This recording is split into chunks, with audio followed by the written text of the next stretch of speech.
পেতে পারি। সবাই দোয়া করবেন। আসসালামু আলাইকুম। লাইভের শুরুতে আমি মুসাফির মিজান পবিত্র রমজানুল মুবারকের শুভেচ্ছা জানাই সকলকে। যদি আমার ভোকালটা বসে গেছে তবুও দুটি কথা না বললে নয়। এই সেই আমার বৃদ্ধ মা তুফুরা বেগমের শেষ ঠিকানা, যাকে নিয়ে আমরা বাগেরহাট সদর হসপিটালে দীর্ঘ ৭০টা দিন লড়াই করেছি।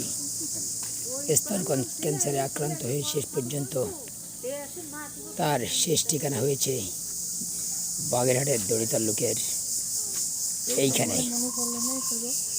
এই সেই মায়ের শেষ ঘাঁটি।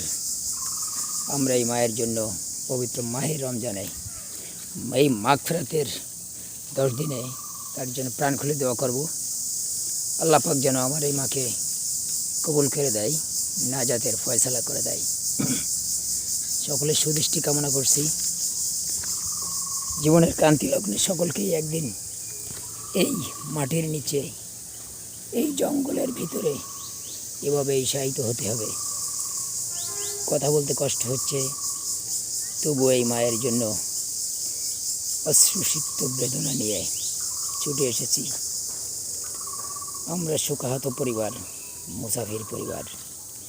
মায়ের জন্য সকলের কাছে দোয়া চাই। এই পবিত্র মাহে রমজান উপলক্ষে, রমজানের সম্মানে মহান রব্বুল আলামিন যেন এই মাকে মাফ করে দিয়ে জান্নাতুল ফেরদাউস নসিব করেন, এই প্রত্যাশা ব্যক্ত করে আমি মুসাফির মিজান লাইভ থেকে বিদায় নিচ্ছি। আসসালামু আলাইকুম ওয়া রাহমাতুল্লাহ।